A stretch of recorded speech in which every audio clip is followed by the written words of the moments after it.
ನಾವು ಓಟೇ ಮಾಡಲ್ಲ, ನಾವು ಓಟೇ ಹಾಕಲ್ಲ. ಮೇಡಮ್ ನೀವು ಇಲ್ಲಿ ಯಾಕೆ ನಿಂತಿದ್ದೀರಾ, ಏನಿದೆ ವಿಷಯ? ಸರ್ ನಾವು ಇಲ್ಲಿ ಡೆಲ್ಲಿಯಲ್ಲಿ ಸುಪ್ರೀಂ ಕೋರ್ಟ್ ಅಲ್ಲಿ ಆರ್ಡರ್ ಆಗಿದೆ, ಅದು ಕೇಳಿ ಬಹಳ ಮನಸ್ಸು ನೋವಾಯ್ತು. ಎಲ್ಲರೂ ಪ್ರಾಣಿ ಪರ ನಾವು ಹೋರಾಟ ಮಾಡ್ಲೇಬೇಕು ಅಂತ ಹೇಳಿ ನಾವು ಇವತ್ತು ಬಂದಿದ್ದೀವಿ. ನಾವು ಇಂಡಿ ಡಾಗ್ಸ್ ಗಳನ್ನ ಮನೇಲಿ 6 ನಾಯಿ ಸಾಕ್ತಾ ಇದ್ದೀನಿ, ಬೀದಿ ನಾಯಿಗೆಲ್ಲ ನಾನು ಊಟ ಹಾಕ್ತೀನಿ. ಈ ವಿಷಯ ಕೇಳಿ ನನಗೆ ಮನಸ್ಸೇ ಹೊಡೆದೋಯ್ತು ಸರ್. ನಾವು ಪ್ರಾಣಿ ಪರ ಹೋರಾಡಬೇಕು, ಅದು ಯಾವ್ದು ಬೀದಿಗೆ ಮಾಡಿರೋದನ್ನ ಬಂದಿರೋ ನಾವ್ ಅದನ್ನೆಲ್ಲ ಹಾಳು ಮಾಡಿ, ನಾವು ಅದನ್ನ ನೀರು ಕುಡಿಯೋದನ್ನ, ನದಿ ಎಲ್ಲ ಹಾಳು ಮಾಡಿ ಬಿಲ್ಡಿಂಗ್ಸ್ ಕಟ್ಕೊಂಡು ಇವತ್ತು ನಾವು ಅದನ್ನ ಸಾಯಿಸಲೇಬೇಕು ಅನ್ನೋ ತೀರ್ಮಾನಕ್ಕೆ ಬಂದಿದಾರಲ್ಲ. 2008 ನಾಯಿ ಸಾಯಿಸಿರೋ ಪುಣ್ಯಾತ್ಮ, ನಿನಗಂತೂ ಒಳ್ಳೇದಾಗುತ್ತೆ ಅಂತ ಮಾತ್ರ ಅನ್ಕೋಬೇಡ. ನೋರ್ ಮಾಟ ಪ್ಯಾಡ್ಬಿಟ್ಟ ನೀನ್ ಮಾತಾಡಿರೋ ಮಾತು ಇವತ್ತು ನಿನಗೆ ಚೆನ್ನಾಗಿರ್ಬೋದು. ಕಾಲಾಯಿ ತಸ್ಮೈ ನಮಃ ಇದೇ ಹೇಳಕ್ ಸಾಧ್ಯ ನಾನು. ದೇವರೇ ನಿನ್ಗೆ ಫಲಿತಾಂಶ ಕೊಡ್ತಾನೆ. ನಾವು ಹಿಂದೂ ಧರ್ಮದಲ್ಲಿರೋದು, ಹಿಂದೂ ಪರ ಹೋರಾಟಗಾರರು, ಆದರೆ ಪ್ರಾಣಿಗಳ ಪರ ಹೋರಾಟಕ್ಕೆ ನಾನು ಬಂದಿದ್ದೀನಿ. ನಾನು ಪ್ರಾಣಿಗಳಿಗೋಸ್ಕರನೇ ಜೀವ ಇಟ್ಕೊಂಡಿರೋದು. ಇದನ್ನ ಎಲ್ಲ ಶಾಲಾ ಕಾಲೇಜುಗಳಲ್ಲಿ, ಸಣ್ಣ ವಯಸ್ಸಲ್ಲಿ ಟ್ಯೂಷನ್ಗಳಲ್ಲಿ ಎಲ್ಲಾನು ಮಾಡಬೇಕು. ಟೀಚರ್ಸ್ಗಳು ಕಲಿಬೇಕು, ಮಕ್ಕಳ ಬಗ್ಗೆ ಮಕ್ಕಳಿಗೆ ತಿಳುವಳಿಕೆ ಕೊಡಬೇಕು. ಪ್ರಾಣಿಗಳು ಮುಖ್ಯ, ಆಮೇಲೆ ನಾವು ಅನ್ನೋದು ಮೊದಲನೇ ಪಾಠ ಕಲಿಸ್ಬೇಕು. ಸೊ ಇದು ನಾವೆಲ್ಲ ಎಲ್ಲರೂ ಬೆಳೆಸ್ಕೋಬೇಕು. ಬೀದಿ ನಾಯಿ ಅಲ್ಲ ಅದು ಇಂಡಿ ಡಾಗ್ಸ್.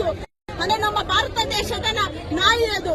ಅದನ್ನ ನಾವೇ ಹಾಳು ಮಾಡಿರೋದು, ನಾವೇ ಹಾಳು ಮಾಡಿರೋದು. ನಮ್ಮ ನಾಯಿಗಳವು, ಅದು ಬೀದಿ ನಾಯಿ ಅಲ್ಲ, ನಮ್ಮ ನಾಯಿ, ನಮ್ಮ ಇಂಡಿ ನಾಯಿ.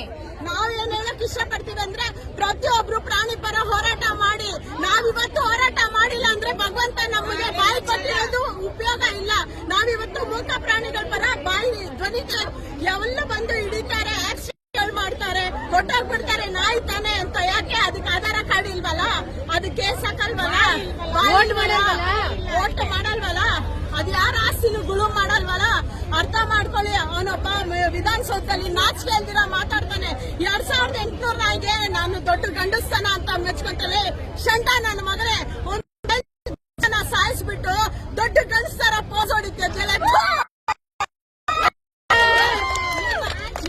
ನಾಚಿಕೆ ಆಗ್ಬೇಕು. ನೀನು ಇದು ನಾ ಬಾರ್ದ ಕಣೋ ಗಂಡಸ್ತಾರ. ನೀನು ಎತ್ತು ತಾಯಿ ಹಾಲು ಕುಡ್ದಿದ್ರೆ ನೀನು ಈ ಮಾತು ಮಾತಾಡ್ತಿದ್ದಿಲ್ಲ ಕಣೋ. ನಿನ್ನ ಮಗಳನ್ನ ನಾಯಿ ಕಚ್ಚುತ್ತೆ ಅಂತಿಲ್ಲ. ಎಲ್ಲ ನಿನ್ ಮಗಳನ್ನ ಬೀದಿಯಲ್ಲಿ ಬಿಟ್ಟಿದ್ಯಾ ಓಡಾಡಕ್ಕೆ. ಕಾರಲ್ಲಿ ಹೋಗ್ತೀರಾ, ಎಸಿ ಕಾರಲ್ಲೇ ಸುತ್ತೀರಾ. ಎಲ್ಲಿ ಬಿಟ್ಟಿದ್ಯಾ ನಿನ್ ಮಗಳನ್ನ ಬೀದಿಯಲ್ಲಿ ಆಡಕ್ಕೆ? ಸುಳ್ಳು ಹೇಳೋದ್ರಲ್ಲಿ ನಾಚಿಕೆ ಆಗಲ್ವಾ ನಿನ್ಗೆ? ಎಲ್ಲರಿಗೂ ಅವೇರ್ನೆಸ್ ಕೊಡ್ಬೇಕು. ನೀನು ದೊಡ್ಡ ಸ್ಥಾನದಲ್ಲಿ ಇದ್ಯಾ, ನಿನ್ಗೇನಕ್ಕೆ ಓಟ್ ಹಾಕಿ ಗೆಲ್ಸಿರೋದು? ಕಸ ತಿನ್ನ ಕೆಲಸ ಮಾಡಿದ್ಯಲ್ಲ ಹುಚ್ಚು ನನ್ನ ಮಗನೇ. ನಿಂತೇನೋ ಹುಚ್ಚಾನೋ ನೀನು? ಮಾನವೀಯತೆ ಕಲಿಯೋ. ನೆಕ್ಸ್ಟ್ ಯಾರು ಗೊತ್ತು? ನಮ್ಮೆಲ್ಲರ ಶಾಪ ಹೊಡೆದು ನೀನು ನಾಯಿ ಹಾಗೆ ಜನಿಸ್ಯ. ನಾನೇ ಊಟ ಹಾಕ್ತೀನಿ, ನೀನು ನಾಯಿ ಆಗಿ ಬರ್ತೀಯ, ನಾನೇ ಮಾಡ್ತೀನಿ. ಇದೇ ಸತ್ಯ ಕಣೋ. ನ್ಯಾಯ ಧರ್ಮ ಇದೇ ಸತ್ಯ. ಅಲ್ಲನೋ ನೀನು ಬಾಯಿಲ್ದಿರ ಹೇಳ್ತೀಯಲ್ಲ, ನಿನ್ನ ಸೀಟ್ಗೆ ನಾವು ಗೌರವ ಕೊಡ್ತೀವಿ, ನಿನ್ನ ಮಾತುಗಲ್ಲ ಕಣೋ. ಬಾರ ಹೊರಗಡೆ ವಿಧಾನಸೌಧದಿಂದ ಬಂದ್ಬಿಟ್ಟು ಕರೆಕ್ಟ್ ಆಗಿ ಅಪ್ಪನ್ ಕೊಟ್ಟಿದ್ರೆ ನಿಂತು ಮಾತಾಡ ನಮ್ಮ ಮುಂದೆ. ನನ್ನ ಮಗನೇ ತುಂಡು ತುಂಡು ತುಂಡು ಮಾಡೋದಲ್ಲ ನಾಯಿಗಳನ್ನ ಮಾಂಸದೂಟ ಹಾಕ್ಬಿಡ. ಅಷ್ಟು ಪ್ರಾಣಿಗಳ ಸಸ್ಯಕ್ಕೆ ನಾನು ಮಾಂಸದೂಟ ಹಾಕ್ದೆ ಅಂತ ಹೇಳ್ದೆ. ಏನೋ ಹೃದಯವಂತ ಅನ್ನೋ ತರ ನಾವು ಕೇಳಿಸ್ಕೊಂತ ಇದ್ರೆ ಬೆಂಕಿ ಹಾಕಿ ಸುಡ್ಬೇಕು. ನೀನು ಆ ಲೆವೆಲ್ಗೆ ಮಾತಾಡ್ತಿದ್ಯಾ? ನಾಚಿಕೆ ಆಗಲ್ವಾ? 2800 ನಾಯಿಗಳ ಶಾಪ. ಕಾಲಾಯಿ ತಸ್ಮೈ ನಮಃ. ಕಾಲನೇ ಪಾಠ ಕಲಿಸುತ್ತೆ.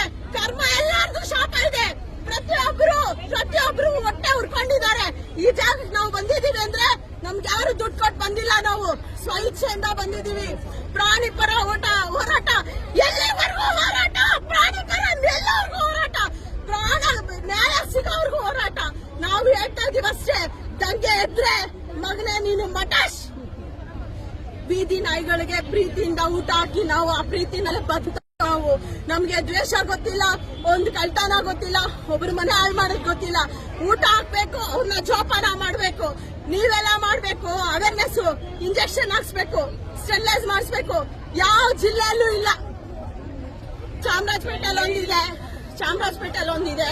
ಅಲ್ಲಿ ನಾವು ಅಡ್ಮಿಟ್ ಮಾಡಿದ ತಕ್ಷಣ ಸಿಡಿ ಬರ್ಸ್ ಕಳ್ಸಿಬಿಡ್ತಾರೆ. ಆ ನಾಯಿಗಳು ಹೋಗಿದೆ ಆಪರೇಷನ್ಗೆ. ನಾಯಿಗಳು ಆಪರೇಷನ್ಗೆ ಕಳಿಸಿ ನೀವು ಅದನ್ನ ಮನೆ ಕಳಿಸ್ತೀರಾ. ಬಂದು 2ನೇ ದಿವಸ 3ನೇ ದಿವಸಕ್ಕೆ ಸಾಯಿದ್ದೆ. ಇದಕ್ಕೆಲ್ಲ ಯಾರೋ ಹೊಣೆ? ನಿಮ್ಮಪ್ಪನ ನಿಮ್ಮ ಒಂದು ಅವಿವೇಕಿತನದಿಂದ ಎಷ್ಟು ಬೀದಿ ನಾಯಿ ಪ್ರಾಣಿಗಳು ಜೀವ ಉಸುಮಿಗಿದೆ ಗೊತ್ತಾ? ಅಷ್ಟು ಹಸುವಿಗಿರೋ ಪ್ರಾಣಿಗಳು ಅದೆಲ್ಲ ಸುಮ್ಮನೆ ಬಿಡಲ್ಲ. ಎಷ್ಟು ಬಾಚ್ ಕೇಳ್ದಿರ 2800